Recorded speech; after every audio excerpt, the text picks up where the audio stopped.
Assalamualaikum warahmatullahi wabarakatuh. Saya Lesi Meliani, NIM F1S1 19103, Prodi Sistem Informasi Universitas Jambi. Di video kali ini saya akan menjelaskan review jurnal yang telah saya lakukan yang berjudul Optimasi Penjadwalan Ujian. Latar belakang. Penjadwalan diperlukan untuk mengatur waktu kerja sehingga didapatkan jadwal yang seefisien mungkin. Sebuah penjadwalan akan tampak mudah jika komponen yang dijadwalkan dalam jumlah relatif sedikit.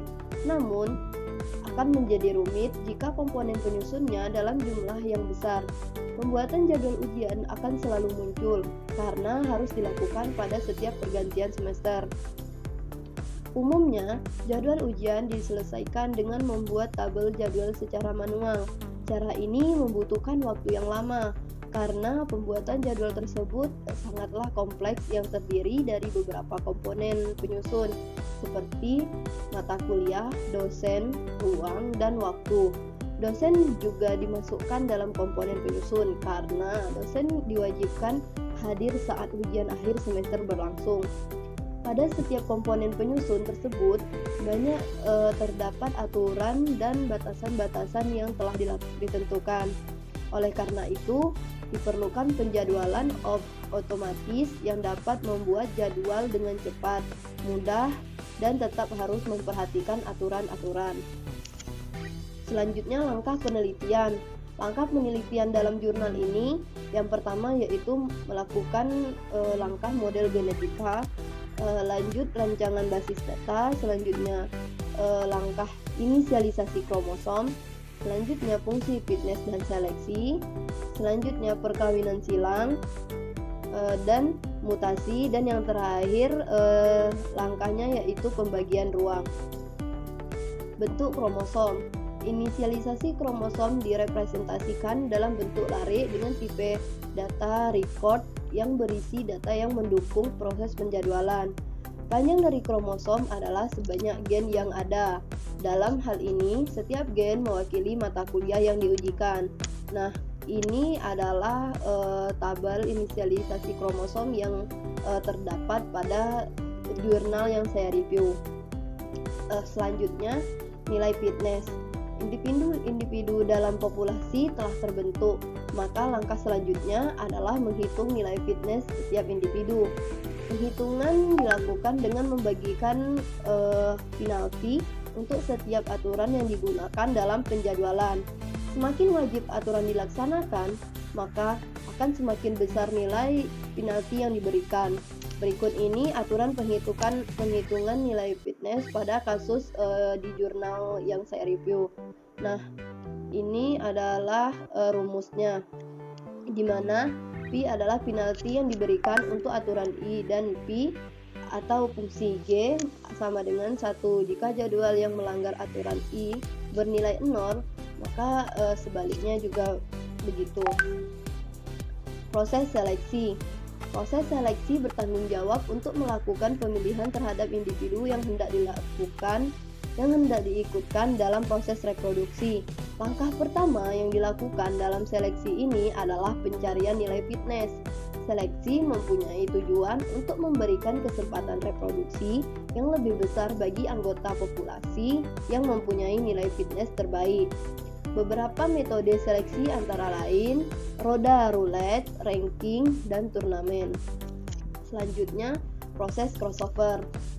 Proses perkawinan silang atau crossover berfungsi untuk menghasilkan keturunan dari dua buah kromosom induk yang terpilih.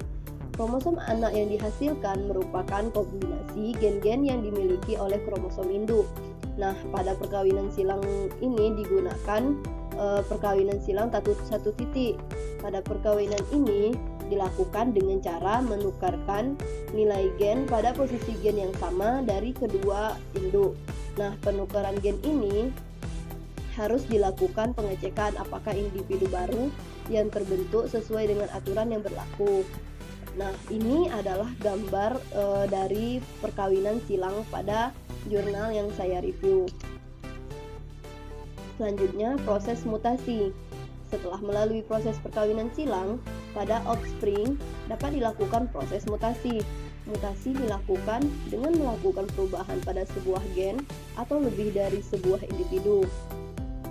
Tujuan dari mutasi adalah agar individu-individu yang ada dalam populasi semakin bervariasi.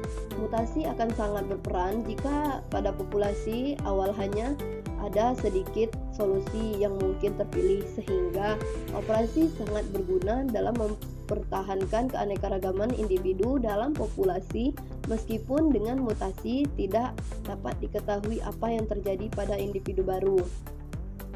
Mutasi ini dilakukan dengan dua cara, yaitu cara random dan cara swap atau penukaran. Nah, mutasi cara pertama adalah dengan menentukan dua gen yang akan dimutasi. Setelah itu, nilai kedua gen tersebut dirandom ulang untuk mendapatkan atau nilai yang baru. Seperti pada contohnya ini, nilai dua gennya ditentukan, setelah itu di random untuk mendapatkan nilai yang baru. Dan cara kedua dengan menukar langsung nilai dari gen. Pemilihan cara mutasi dilakukan secara random. Nah, pada gambar ini dipilih dua gen ini dan ditukarkan. Hasil kromosom terbaik. Berdasarkan uji coba yang dilakukan, dapat diambil kesimpulan bahwa rata-rata nilai fitness akan semakin tinggi dengan semakin besar probabilitas perkawinan silang.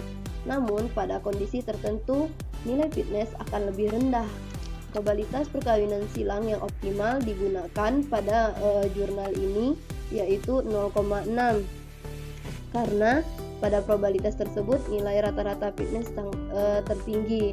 Seperti yang dapat kita lihat pada grafik berikut ini, di mana di titik 0,6 probabilitasnya yang paling tinggi, sehingga nilai fitness terbaik yaitu 0,6. Nah, sekian yang dapat saya sampaikan. Terima kasih atas perhatiannya. Mohon maaf atas kekurangan. Assalamualaikum warahmatullahi wabarakatuh.